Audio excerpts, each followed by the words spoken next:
When I try and introduce things to improve my health, I don't tend to enjoy them, and therefore I don't stick to them. What can I do? What lies behind this question is the false belief that you can either enjoy your life or be healthy. And the truth is, any change you want to make in the long term kind of has to be enjoyable to a certain degree, or you're not going to do it. Now, I've been getting this question more and more over the past few years, and I actually quite like the question because health can absolutely be fun and exciting and something you want to engage with when you find the right thing. Now, I have got an example of this in my own life. Now, I've been, I would say, pretty healthy for a number of years, but something I had brought into my life about 8 months ago has completely transformed it. And I'm not exaggerating. What is that thing? It's playing paddle. Now, paddle is a sport that is blowing up all around the world for a variety of different reasons. But I want to tell you 5 things that it has done for me. Number 1, it's fun, right? The reason I play 3, 4, sometimes even 5 times a week is because it's enjoyable. I'm not doing it for my health. Yes, there are health benefits. I'm doing it because I enjoy it. And I don't think we think about that enough when thinking about health behaviors or habits we want to bring into our life. We know from the research that doing things that you love makes you more resilient to stress. And I can tell you that playing paddle has helped me become more resilient to stress. So it is fun. That's why I do it a lot. Second thing it's done for me is, it's really good for me. It's movement. I'm getting out. I sometimes play outdoors, sometimes I play indoors, but I am getting fitter. Something I've noticed since I started playing is that my resting heart rate has come down. Now, resting heart rate is a key metric for longevity. It's basically showing us, our cardiac health and efficiency. And there are a few caveats, but basically, if you can get your resting heart rate to come down a little bit, it generally indicates better fitness. Again, I want to emphasize, I've not played paddle in order to bring my resting heart rate down. The resting heart rate coming down was a nice consequence of me doing something that I'm enjoying. Thirdly, I'm learning a new skill.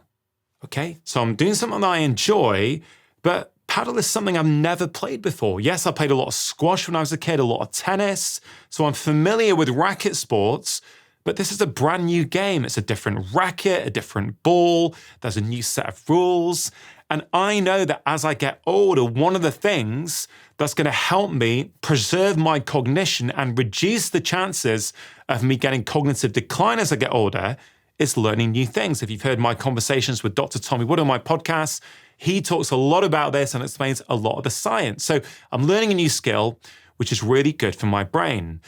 As well as learning a new skill, I'm also learning new strategies. One of the things I love about paddle, and for me is one of the things that makes it a lot of fun, is that it's a game based hugely on tactics. Yeah, technique is important, but tactics are arguably more important once you've got a base level of the technique. So I'm spending a lot of time on YouTube watching tactic videos. There's a channel on YouTube called Paddle Drive. I love those videos because I'm learning what is the right shot to play. Should I be altering my speed here? When do you come into the net? If you do come into the net, where do you stand in the net? So again, I'm stimulating my brain. Again, I'm really enjoying it, but I know that this is really, really good for me, both physically and mentally. The fourth thing I want to talk about, and perhaps this is one of the most important things and one of the reasons why paddle is blowing up so much in many countries around the world, is because sociality is built into the game, right? You don't really play singles. 99% of the games are played as doubles. Okay, so you play with someone else. Now, you might go with a partner. I've been playing a lot with my son, right? So I've taken it up with my son, and I've got to say, playing with my boy as a doubles team and playing other people is one of my favorite parts of my week. It's something I really enjoy. It's really good for us to bond. But I don't always play with him. And I book my game on an app. Now, I think this is one of the reasons it's doing so well these days, is because you could find that you have an hour spare in your day and you could look online and see, is there a game near me? And so this is what happened a few days ago. I jumped on a game with 3 people I didn't know. Yes, we had a great game. Well, I didn't win that game, but we had a great game. And we had a lot of fun. We were laughing afterwards. We had a coffee together. And I tell you, the 3 people I was playing with are unlikely to have been 3 people I would naturally socialize with.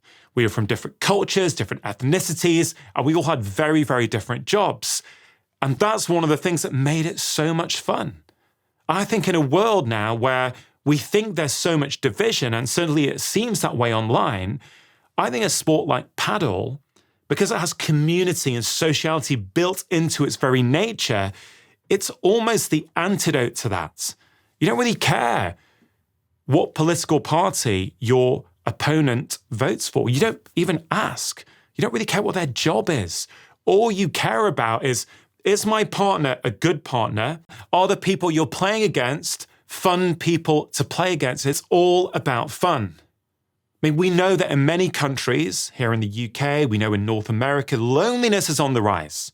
People are feeling more and more isolated. They're spending more and more time on screens. But when I go and play paddle, I'm not on my screen, okay? I'm interacting with other human beings. I'm moving my body. We're laughing. It's just so much fun. And I tell you, one thing that it's done for me is it really has helped me manage the stress in my life.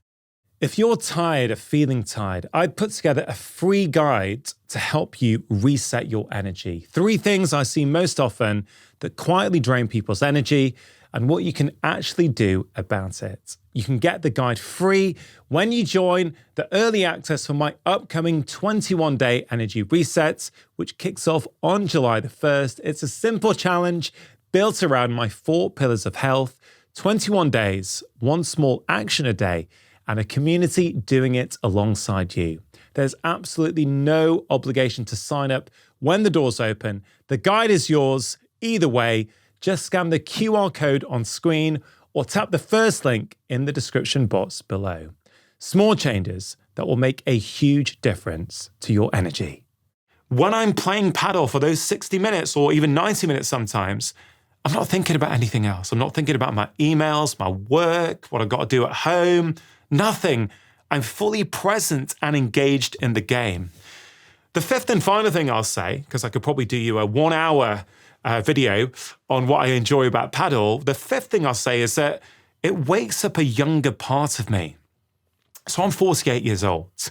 And I tell you, when I play paddle, I feel like a kid. In fact, I'm often playing with guys in their early 20s or their early 30s. And I'm pleased that I can still kick it around with them. I can still sprint. I can still compete.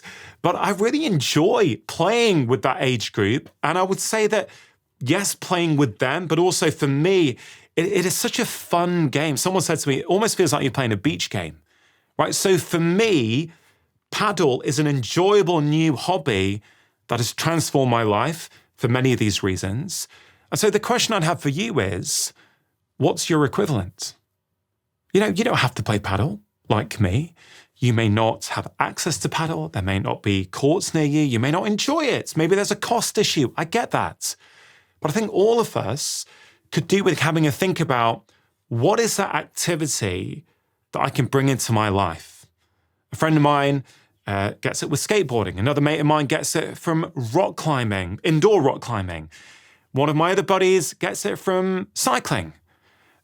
I could give you so many examples. The point is, you've got to find what that thing is for you.